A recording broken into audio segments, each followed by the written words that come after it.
Hello and welcome to a new episode of Convert on Shopify. My name is Pancho Mendiola, and today I had another awesome conversation with Dennis, the founder of Convert.com. And today we discussed about, let's say, a very famous or infamous event that happened last year. Well, it broke the news last year, but this is something that has been brewing and slow cooking for several years now, and it's the iOS 14 changes. I know that iOS 14 is the OS that changed the rules, but it's not. All these changes are not only happening in iOS 14. That's where the news are at, but there's a lot going on, and exactly this is what we're going to talk about in this episode. What this means, how it changed e-commerce, why are merchants that were relying solely on pay-per-click campaigns through social media are now struggling and suffering from these consequences, and what exactly changed. That's what we're going to discuss. But also why it's important that it happened. Why is privacy all of a sudden so important in the internet? How it's privacy and these changes affecting the internet and e-commerce, and how it's gonna continue to affect. And also we're gonna talk about first-party data, what it means, why should I start considering learning more about first-party data. And basically we talk a lot about this problem, and it's very exciting because you can tell this is something that Dennis really likes, and I know this for a fact. I mean, Convert, it's they take privacy like very seriously. So you'll tell in the episode. So I don't want to spoil it anymore. Let's begin. Hey man, so again, thank you for being here in another episode. Today, there's a huge concern in the whole e-commerce community with everything that has been going on since last year with the infamous iOS 14. People know that something broke in the internet, right? With pay-per-click campaigns. A lot of people have seen obviously decreases in their revenue or increases in their customer acquisition costs. And I would like to your input, and if you can explain a little bit about why this is and what it is basically. Well, I think they didn't break the internet. I think they fixed it. But Yeah, that's well, my point of view. I agree. Totally. Yeah, it worked because of the violation of privacy. That's why it worked, right? Exactly. So let me break it down what happened. I think we have to go back to 2018 to kind of understand where all this comes about. So Yeah. 2018 in Europe, they introduced a change in privacy laws. They added the GDPR. The GDPR is a very strict law that helps companies and institutions save data in a proper way and deal with data and expectations of personal data of people. And it goes from anywhere from the Wi-Fi hotspot you have in your restaurant, where you request a login, what you do with that, can you not do that, from video recordings to recordings of phone and video and things like that. It goes very broad. So from how you take somebody's name at the reception, so if you type it in a computer or write it on a note, how long you're going to keep it, you can inform the customer. It's a very broad law. And it actually doesn't specify anything about cookies, which is interesting. Okay. They had another old law of 2008 called Privacy Directive. And that said, it was the cookie banner law. And that was in 2008, more or less. We all freaked out, like, oh my God, we have to put a banner on the homepage, like accept cookies and things like that. So GDPR came into play, and then we had also an old law, the cookie law, and they wanted to launch a new law, a directive, which is, the e-privacy directive is saying to European countries, this is my suggested implementation of the cookie law. You interpret as you please each individual member. That means, like in the US, different state, Europe, they have countries, and inside there are states. Sorry, not states, there are provinces and things like that. So each individual country defined how they wanted to deal with the cookie and banners. And it's been changing every couple of years. They're like, yeah, we now want analytics not to be automatically accepted. And now we do want it accepted. Like, that changes by year and by country. So that's not very helpful. Europe has tried to merge this into a new law and actually make it a law instead of a suggestion. And that's called e-privacy regulations. They wanted to have that done at the same time that Gdpr came into play. They weren't able to do that. So now we have a very old law that is not really applying anymore to new tech. That is still there. And we have a new law coming, but that's not already ratified. So that's not in place yet. And then we have the GDPR. So that's happened in 2018. So a GDPR kind of environment would be, if you sign up for your newsletter in Europe, you would have to specify how much you're going to send, like once a month, once a week. And if you sign up for a product, you would like to specify how many emails more or less are coming in that, and that you can automatically unsubscribe. You cannot use then that newsletter element, that they subscribe to the newsletter, to go and do other things with, because you have a specific purpose for it. You said I would send you an email once a month, and then you cannot take that email and do other things with it. So that's in Europe very strictly arranged. You just have to set that expectation. It's all about building trust with consumers, because consumers lost the trust in business.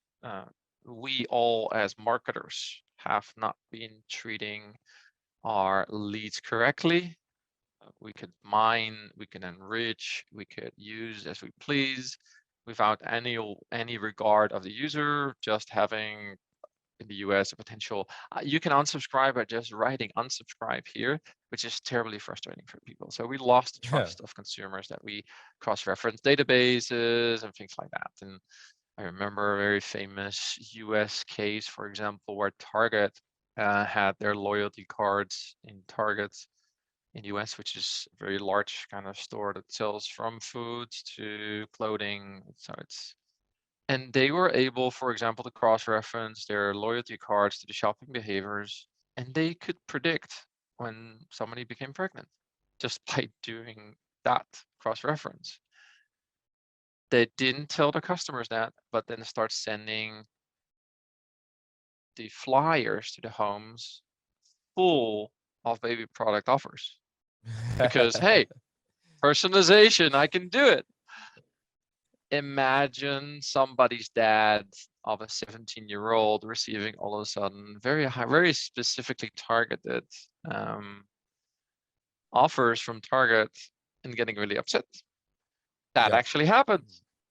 And they found out that Target could predict even better than sometimes parents or even individuals could predict when you were pregnant.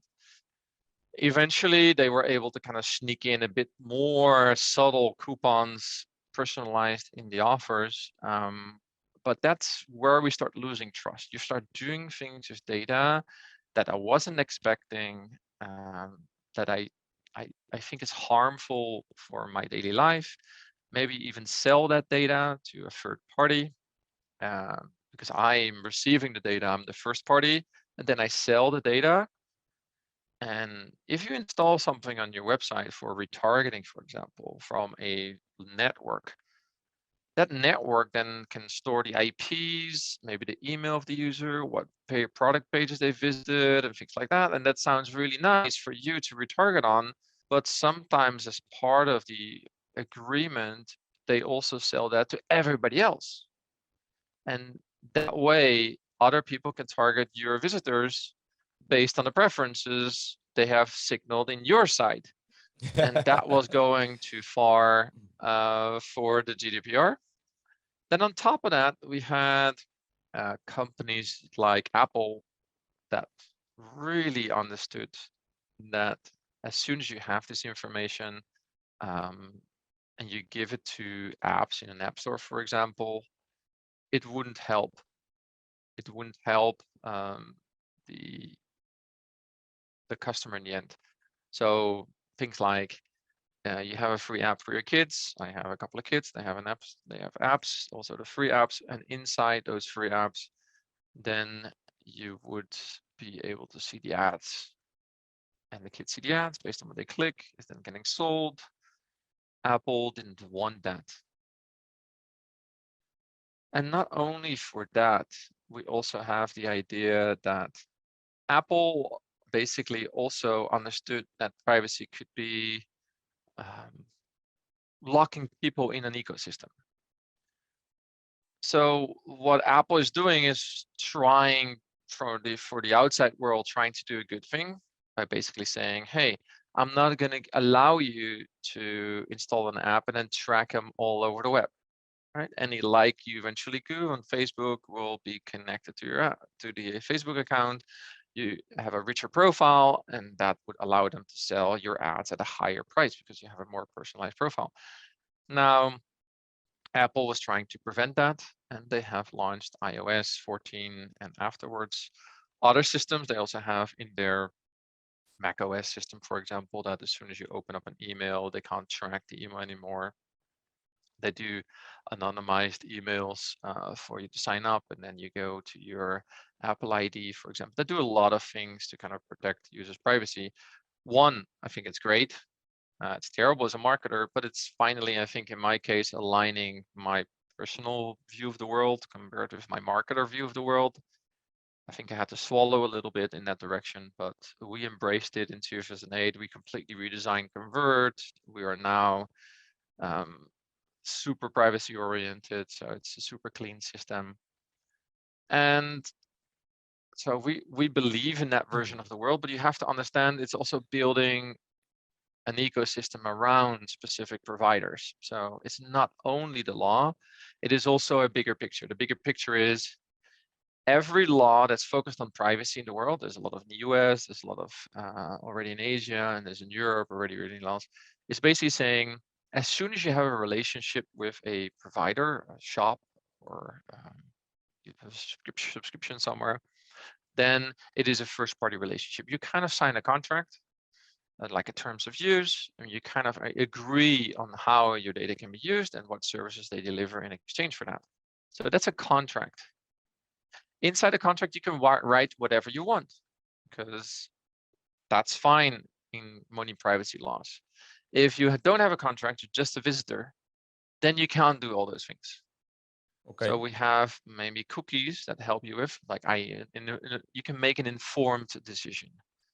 So you can make an informed decision on deciding, do you want to, in our case, for example, Convert.com, we have a chat.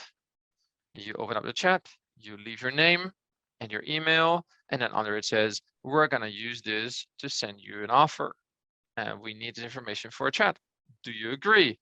If you don't want that, you can't chat with us. So you have to check the checkbox. So at that moment, we have a relationship that's transparent. We can send you an email based on this chat afterwards. We're not going to send you to a mailing list. We're not going to have a newsletter, but based on this chat, we might have to email you. And so you agree to that. So these ecosystems like Apple or Shopify or Facebook or Google all want you to log in. Yeah. Because as soon as you log in, you can't do A/B testing. You agree to their terms of use. Even if they sell it 100 times, you agree to that. So you will see that Apple has an idea that they're pushing really hard. Facebook has an idea that they're pushing really hard, equal for Google. And what I think was very recent on the time that we record this episode was Shopify Audiences, for example. That's an environment where this is possible. So what these systems are trying to do is saying, you do give me data. I will use it according to the terms. And if you agree to the terms that I completely anonymize the data and sell it to somebody else, that's also possible because we have an agreement. We made that agreement clear. And any privacy law that basically says at that moment you are in contract. So that's the moment that you have this option. So it's very noble of Apple to do this. It also cuts Facebook really hard. because Facebook on Apple devices are now not able to do many of these things, or on Safari, for example. It is one, to protect the user, and two is to create a complete ecosystem, because guess what? We have iOS 14. Which of the two companies start selling significantly more ads? Was that A, Apple, or B, Facebook? Well, Yeah. it is Apple. Apple ads are starting like tripling their revenue because they have the data. Facebook doesn't have the data, and Facebook have to release quarterly warnings, and Apple's growing really, really rapidly. So you'll see that Chrome with the environment of Google will try to make you log in. Why? Oh, you can sync everything. It's just amazing. The experience is so much better in my ecosystem, which means I can now track you on every other site because I'm in the browser. The browser level can even track everything from our website, right? So that was the long-term play of Google. Why we have Maps, why we have Chrome, why we have Android phones. It's all beautiful free software. And we all prefer to log in because at that moment our terms apply. And so that's what's happening. If iOS, for example, I go from Facebook, go to your website, then the cookie is placed either 14 or 7 days, depending on how long it is. And so after 7 days, if they didn't convert, you can't attribute that conversion to the original Facebook ad that you did. And so on your side, it may be being a new visitor, you're like, wow, new visitors buy all the time. Yeah, well, you spent the money last week. And so you would have to have some additional Shopify attribution systems in place to be able to prevent this from happening. And you can tie back some of those things later on, where the user ID of Shopify, of the Apple, of the Facebook ad link could be tied back together. So yeah, attribution is going to be a big thing over the next couple of years, I think, because I think this is going to happen, and focus on ecosystems. Yeah. Yeah, I mean, attribution has not been easy, like never, right? So, but with this, it's a lot harder for attribution. From the user side, how do you say, like, how much do you say privacy is like really important in this new era of internet? I mean, do you think users are gonna be like, yeah, let's go for it, and why? Or we will still just like roll with the agree everything with the terms of service? Like, is it better for the user, or are we losing some features on, or how do you see tipping it privacy side of it? For a business owner, it gets more expensive to be able to target a user, and so which is frustrating, because any change is frustrating for you as a marketer to be able to kind of adapt. I think it's also natural evolution, so it's Yeah. healthy to adjust. And the people that adjust win the game. And if you can't adjust, you lose the game. And I think that's free market spirit in that sense. So that's not bad. For the user, um, I think we are being trained in such a way that have a choice. I think lots of people still click accept on the cookie banners because the cookie banners are very well A/B tested, and they are very well phrased, and you just want to accept, you also move forward in your life. I think that's in the future going to change with the privacy regulations, where some of the tools, I think A/B testing and analytics probably doesn't need your consent. They will be able to run naturally according to the last versions of those draft there. But in an app, for example, that you download of an app store, yeah, you'll be asked, do you want us to track? And then the tracking is really in your face. It's like, I can basically track you anywhere over the internet. Are you good with that? There's a whole bunch of people saying, no, that's not what I want. Yep. But it allows you, it allows you, and I think the only way forward is for a brand is to create an amazing experience. Yeah, And I I agree. think you said that to the past. It's like, if you are a Shopify dropshipping environment on the web, you're going to lose out. This is a temporary system, right? You're Yeah. hacking it, and it's it's a race to the bottom. And you maybe lured into the Shopify space by dropshipping offers, quick money kind of thing. That is not going to work long term. It has never worked long term. It's like a quick win. Yeah, it's a The gig. long-term game. Yeah, it's the long-term game is have an amazing product that people actually want and build a story around it. And hopefully it's authentic, because people will punch through non-authentic stuff really quickly. Try to make something that is actually good for the world, especially for millennials. They don't want any of your fat, of your plastic, of your world-destroying stuff. They want to belong to something. They want to be part of a group, of a community, and that's what you need to build. So we're talking videos, documentaries, conversations about stories, how you're standing for something. Yeah, we Like don't you're even standing for like digital trash, because like trash content. I think it's also a waste, and it's like pollution in some way. And yeah, like it's you said, carbon. yeah, yeah, If yeah, you're writing crappy content and you're hosting it, you're basically keeping servers alive that are probably based on fossil fuels. And if you write crap, you're basically, as you said, leaving digital waste. So consumers will move to brands, and I understand, and I think consumers in general understand that they give up something of their privacy to Facebook and Instagram and TikTok and all those things. I think we're very clear, and these privacy laws help us with that reality, right? You take an obvious choice. You have a choice now that you didn't have before. But those platforms are very aligned with privacy, because those are the platforms where you have to build stories. Like, they will call them different, but you have to have a brand.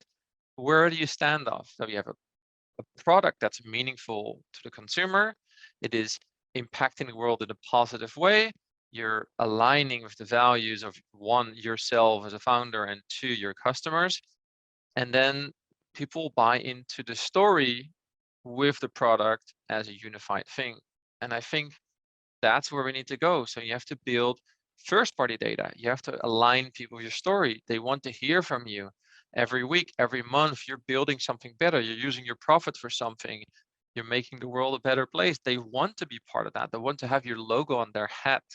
They want to have your logo on your chest. So when they walk around and they're saying, this is Patagonia, I am not wearing Patagonia. I am not destroying the world. yeah. And that's I think the long-term solution for any of these things. So if you are a Shopify app and you have 7 figures, you want to do 8 figures, the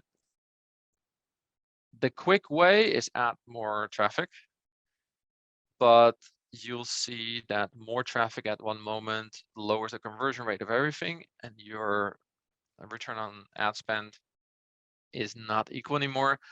And the only solution to that problem is increase your conversion.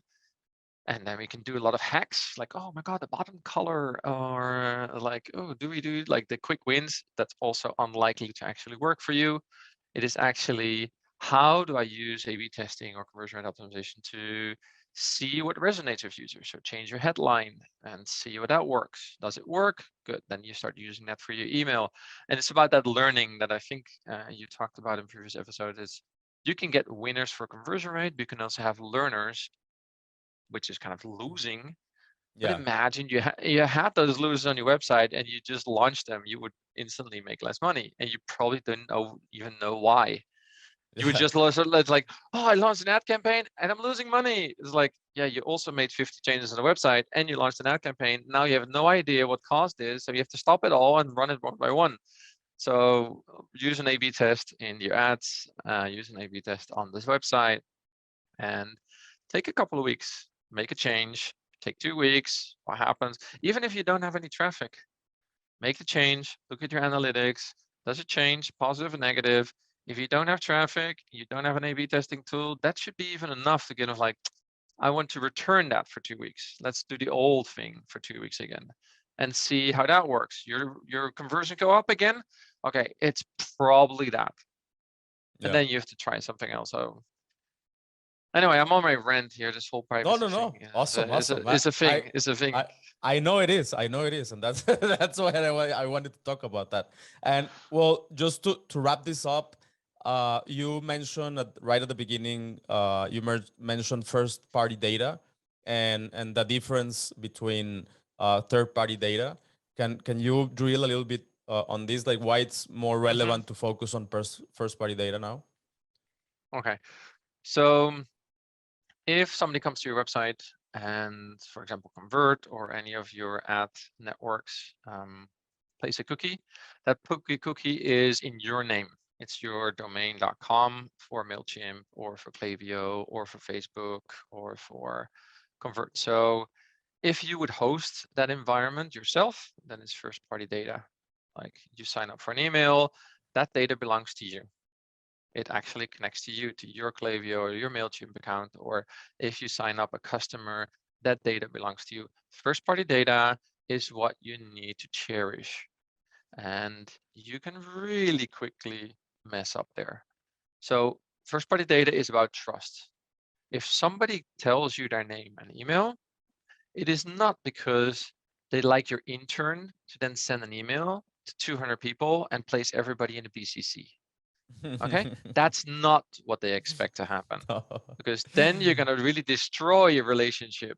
And so that's what I say is you're building trust, and any data that a customer gives you, you have to hold under specific terms that you are transparent about. So if you don't know how to do that transparent, Convert.com/privacy policy or Convert.com/terms of use, which you find in the footer, are extremely simplified versions of privacy policies and terms of use you can take a look at. Those are there to increase trust. It's like, I will tell you what I'm going to do with this. So as soon as you sign up for a newsletter, as soon as you sign up for a product, either digital or non-digital, I'm going to do something with this data. Okay, I am going to take your email. I'm going to keep you informed about the delivery of the product. And if anything changes in the terms of guarantees or products that are add-ons to this, I will email you no more than once a month. As long as that's super clear to somebody, they're free to go there.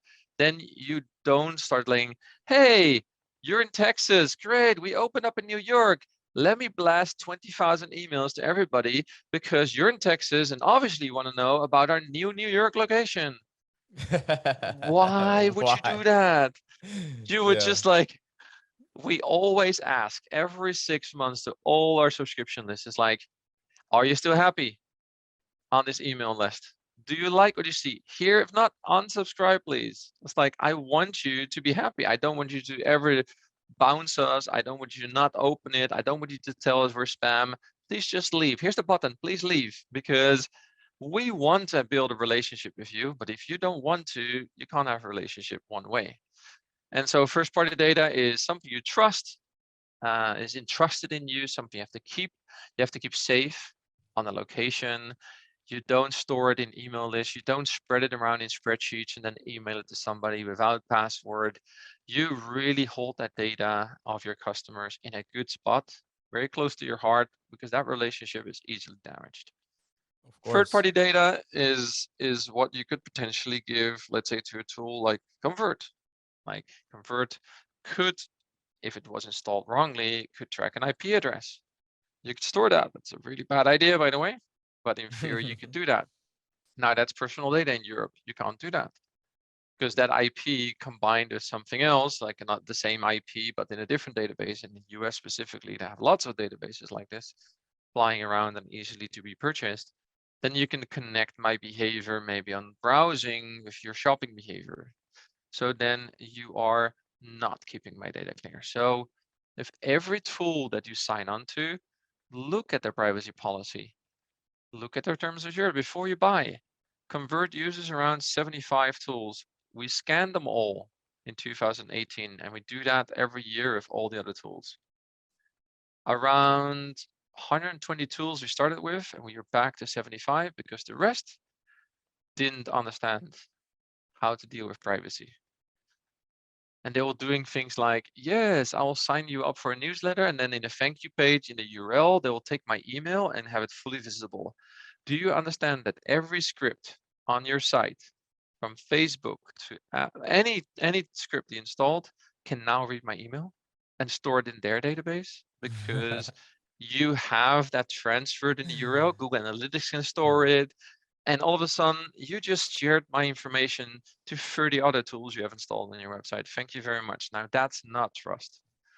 So yeah, I think the term first-party, third-party data is a little confusing. There's also terms like a controller and a processor in GDPR.